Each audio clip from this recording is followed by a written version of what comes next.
Let's look at this use of technology. One example which I often give is the example of cows. We are a land of holy cows.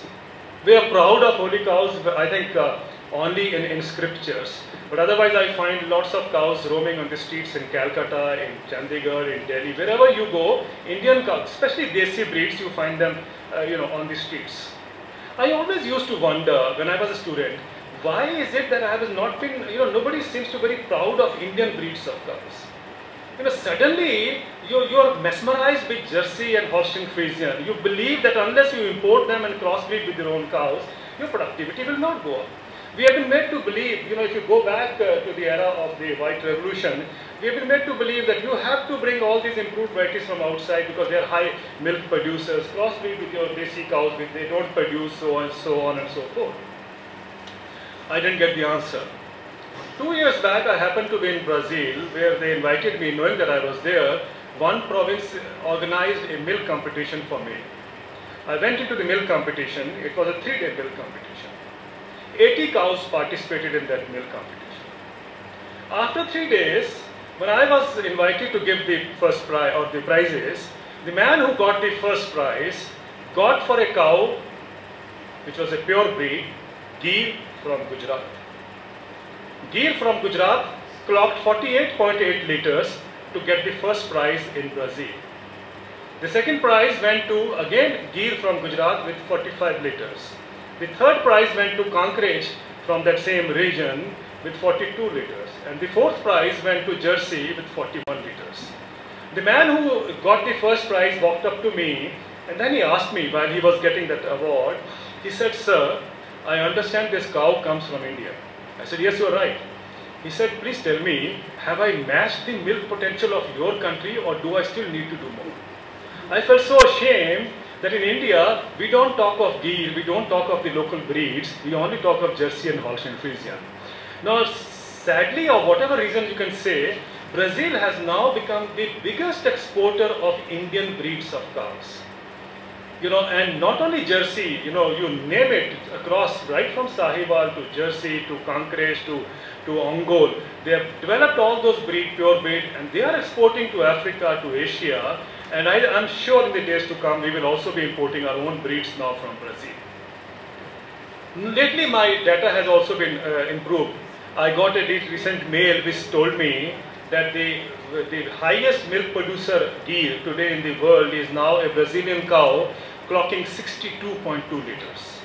62.2 liters is purebred Gir from India. That cow alone is worth $2 million. That's what is being said. Now you will agree that cow, if it was existing in India, or let's say we had developed our own local breeds, that would have been a very economically viable way of developing your agriculture. Because these local breeds adapt to your conditions, they know they have less diseases, and all those kinds of stress conditions and so on and so forth. But when you bring in Jersey and Holstein Friesian, if you ever been to a pure Jersey farm, you will find each cow has a tube light, each cow has a shower, each cow has a fan. And if you are in conditions where there is very hot, it also has air conditioners. I think this is something which is a luxury for most of our farmers in India. Now these are the conditions, but our scientists are very happy, so are the policy makers, trying to bring all the exotic breeds and trying to tell us that you can improve your milk production by this system.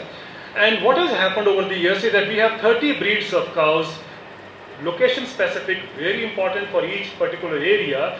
I think half of them are lost. We don't even know. 80% of our cows which roam these streets are nondescript animal because they have gone into excessive crossbreeding. We don't even know which breed they come from.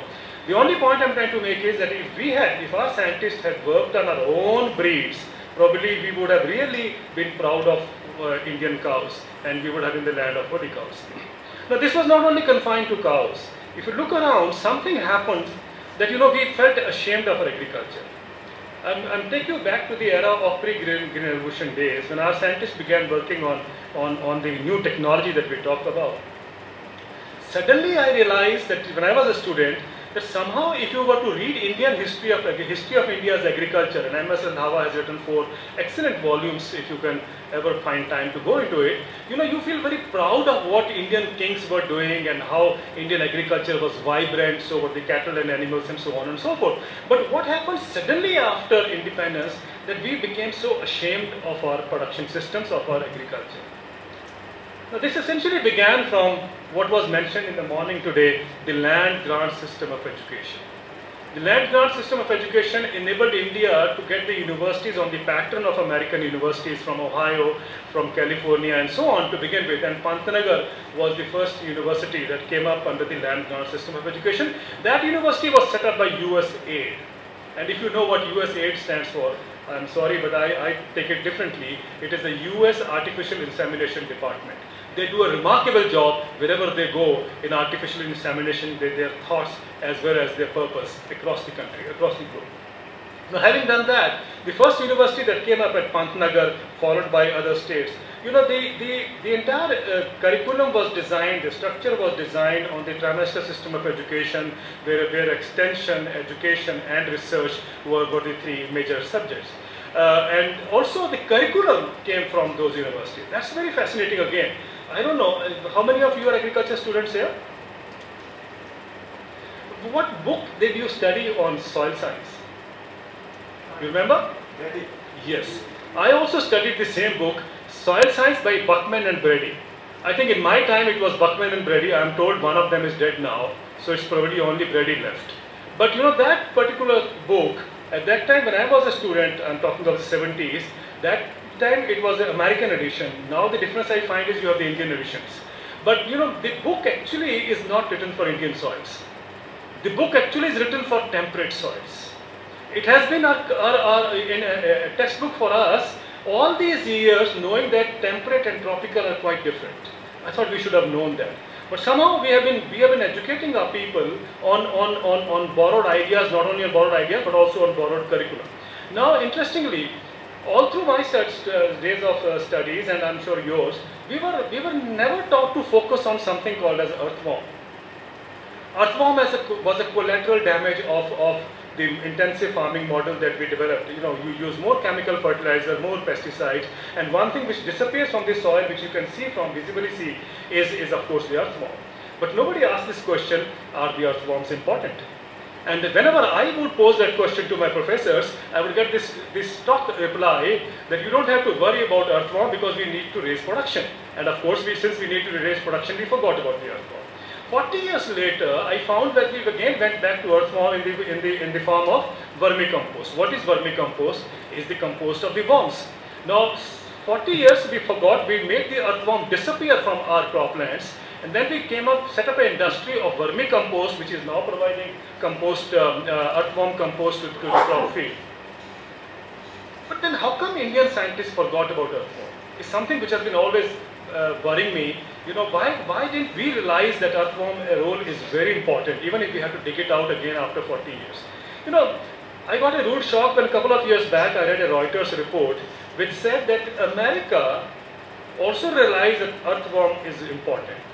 So 2 years back or 4 years back, I don't know which period, they actually imported earthworm from Africa into their soils. And that earthworm going into America became a nuisance in their environment. This is what happens, as Pushpa Bhargava was telling in the morning, when we import alien species, it becomes alien invasive species. So earthworm became alien invasive species for America. Now why? Actually, in America, except for the Yellowstone parks and so on, earthworm does not exist in the croplands. Earthworm does not exist in the cropland. There are reasons for it. One, ecologically, it is not a conducive environment for them, because there is a half of the year it's all under snow, and then otherwise also the temperature of the soil is -10, -20, and so on and so forth. The earthworm cannot survive. So the American scientists did not talk about the earthworm. The point I'm trying to make is, just because the American scientists did not talk about the earthworm, our scientists also forgot to talk about the earthworm. Now that is the problem that agriculture faces. When you look into crisis in agriculture, I think we have to see who has created that problem, who has ignored the realities of the Indian agriculture all these years, and why have we tried to bring in a kind of alien agriculture, impose it upon us.